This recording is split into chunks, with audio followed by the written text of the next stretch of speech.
بسم اللہ الرحمن الرحیم۔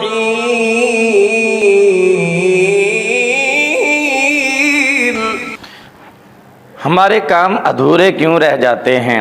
ہم جو بھی کام شروع کرتے ہیں وہ مکمل نہیں ہوتا، ادھورا رہ جاتا ہے۔ کوئی نیا کاروبار شروع کرتے ہیں، ادھورا رہ جاتا ہے۔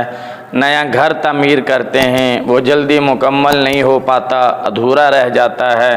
کہیں سفر پہ جانے کا ارادہ کرتے ہیں تو وہ سفر مکمل نہیں ہوتا، ادھورا رہ جاتا ہے۔ جس مقصد کے لیے گھر سے نکلتے ہیں وہ مقصد پورا نہیں ہوتا، ادھورا رہ جاتا ہے۔ آخر اس کی وجہ کیا ہے؟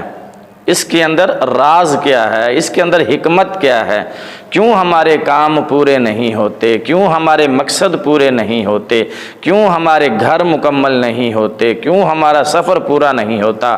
یہ سوال ہم رسول خدا کی بارگاہ میں لے کے چلتے ہیں اور پوچھتے ہیں کہ اے اللہ کے رسول، آپ فرما دیجئے کہ ہمارے نامکمل کاموں کے پیچھے وجہ کیا ہے؟ ہمارے ادھورے کاموں کے پیچھے وجہ کیا ہے؟ کیوں ہمارے کام ادھورے رہ جاتے ہیں؟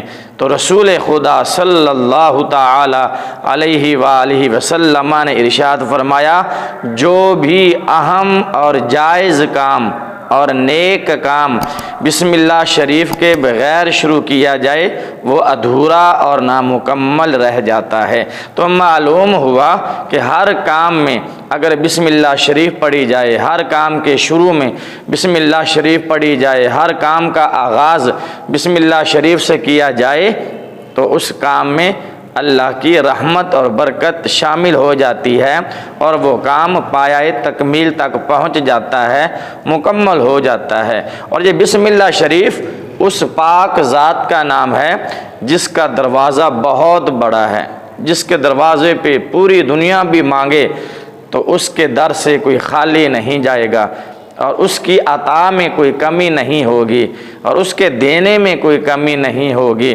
یہ اس عظیم رب ذوالجلال کا نام ہے بسم اللہ الرحمن الرحیم۔ اس کے اندر دو اللہ کی ایسی صفات ہیں بسم اللہ شریف کے اندر کہ اللہ کا اسم جلال، اس ذات کے سامنے کس کی جرت ہے دم مارنے کی، کس کی جرت ہے اس کے سامنے کھڑا ہونے کی؟ لیکن اللہ نے اس کے اندر رحمان اور رحیم کی صفت کو رکھ دیا اور ہمارے لیے اس کی بارگاہ سے مانگنا آسان کر دیا کہ میرے اسم جلالت، اسم اللہ سے نہ ڈرو، میں رحمان بھی ہوں، میں رحیم بھی ہوں، میری بارگاہ میں آؤ تو مجھے رحمان سمجھ کر، مجھے رحیم سمجھ کر، مجھے کریم سمجھ کر، میں بڑا رحم کرنے والا ہوں، میں بڑا کرم کرنے والا ہوں۔ ایک مثال دیتا ہوں کہ ایک دروازے پر ایک سائل جاتا ہے، ایک فقیر جاتا ہے، بہت بڑا عالیشان دروازہ ہوتا ہے، بہت بڑا اس کا گھر اور محل ہوتا ہے، اور اس محل کا اس گھر کا بہت بڑا دروازہ ہوتا ہے۔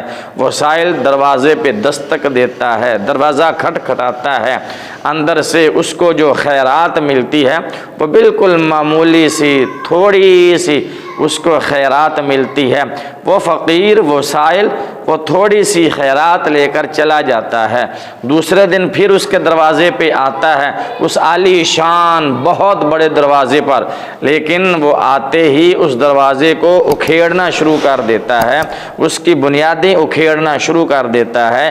گھر کا مالک جلدی سے دروازے پر آتا ہے اور پوچھتا ہے، بھی میرے گھر کے اتنے عالی شان دروازے کو کیوں اکھاڑ رہے ہو، کیوں خراب کر رہے ہو؟